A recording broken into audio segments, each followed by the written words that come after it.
বিচাৰোঁ যে যোৱাকালি আমাৰ কলাইগাঁও সমবায় সমিতি লিমিটেডৰ চাউল পুখুৰী পাৰত পেলোৱা সম্পৰ্কত এটা নিউজ ওলাইছিলে। সেই নিউজটো আচলতে আমাৰ কলাইগাঁও সমবায় সমিতিৰ আচলতে পচা বা ডেমেজ চাউলহে আছিলে। সেইবোৰ চাউল আমাৰ যোৱা বছৰৰ 31 জুন জুলাই মাহত অতিপাত বৰষুণ হোৱাত তাৰমানে আমাৰ চাউলখিনি ষ্টক হৈ আহি আছে, সেইখিনি চাউল ৰৈ আহি আছিল। তাৰমানে প্ৰত্যেক কোটাতে আমাৰ 2-3 বেগ কৰি চাউল পচা চাউল এনেকৈ ৰৈ আহে, FCI গুদামৰ পৰাও আহে। সেয়েহে সেই চাউলখিনি আমি টুকুৰাই গড়ে আমি যোৱা আজি 3 মাহ হ'ল আমি চাউলখিনি যেতিয়া গোন্ধ ওলাল, তেতিয়া গোন্ধ ওলোৱাত আমাৰ অফিচত সোমাব নোৱাৰা হ'ল। আৰু যোৱা জুন জুলাইত আমাৰ লেবাৰসকলৰ পইচাৰ অভাৱত তেওঁলোকে 3 মাহ আমাৰ কাম নকৰা হ'ল। সেয়েহে তেতিয়াও আমাৰ আৰু অলপ চাউল গুদামত অৰ্থাৎ আমাৰ পকাত লাগি থকা বস্তাবোৰ পচি কিছু চাউল বেয়া হৈছিল। সেয়ে আমাৰ গড়ে 70 পেকেট চাউল আমাৰ বেয়া হৈছিল। কিন্তু আমি নিউজত পালোঁ যে আমাৰ 100 বেগ চাউল তাৰমানে সভাপতি যিটো বাবুল বাকলাৰীৰ পুখুৰী পাৰত পেলোৱাৰ এইটো তাৰমানে অসত্য। কাৰণ আমাৰ তাতে আমি 20ৰ পৰা 22 পেকেট মানে একদম গোন্ধ ওলোৱা চাউলটো তাতে গাড়ী এখন সিদিনাখনে গাড়ী এখন পাই আমি তাতে পঠাই দিলোঁ। কিন্তু সেইখন গাড়ীত আমি ভাড়া দিব লগা নোহোৱাৰ কাৰণে আমি পঠাই দিছিলোঁ। কিন্তু এইটো বিভিন্ন সংগঠনে ইয়াক লৈ আমাক তাৰমানে প্ৰচাৰ কৰিছিলে। প্ৰচাৰ কৰাত আমি তাৰমানে এতিয়া দুখী, কাৰণ আমি চাউলটো কিয় পেলালোঁ? এতিয়া চাউলবোৰ আমি যদি সেই পচা চাউলবোৰ গুদামতো ৰাখি থৈ যাওঁ, তেতিয়াহ'লে আমাৰ আকৌ ভাল চাউল আহি সেইবিলাকৰ লগত লগ লাগি আকৌ ভালখিনিও বেয়া হৈ যায়। সেয়েহে আমি তাৰমানে উপায়ন্তৰ হৈ এইখিনি চাউল আমি আঁতৰ কৰি পেলাই দিব লগা হ'ল। সেয়ে আমি পেলাবৰ কাৰণে আমি কিছুমান চিন্তা কৰিব লগা হয়। সেয়ে আমি সমিতিৰ সকলো সদস্যই এখন কাৰ্যবাহী আমি এখন সভা পাতোঁ।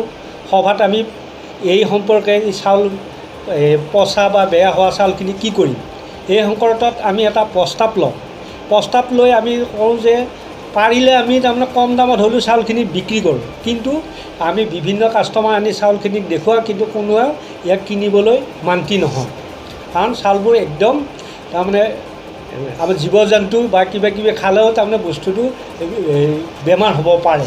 সেয়ে তাৰমানে কোনোৱে এই চাউলখিনি নিকিনে। সেয়ে এই সংক্ৰান্তত আমি আমাৰ যোগান বিভাগক জনোৱা হয়।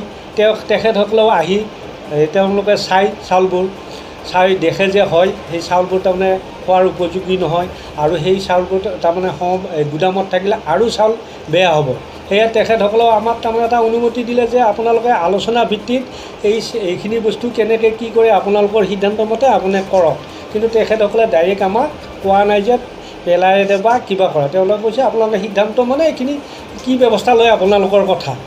সেয়ে আমি তেখেতসকলকো আমি দায়িত্বটো আমি সংবাদ মাধ্যমত, কিন্তু আমি বাচিবৰ কাৰণে বা আমাৰ এই ঠাইখিনি জলবায়ুৰ যাতে দূষিত নহয় সেই সংক্ৰান্তত আমি চিন্তা কৰি আমি তাৰমানে সেই চাউলখিনি অলপ আঁতৰ কৰি পেলোৱা হৈছিল।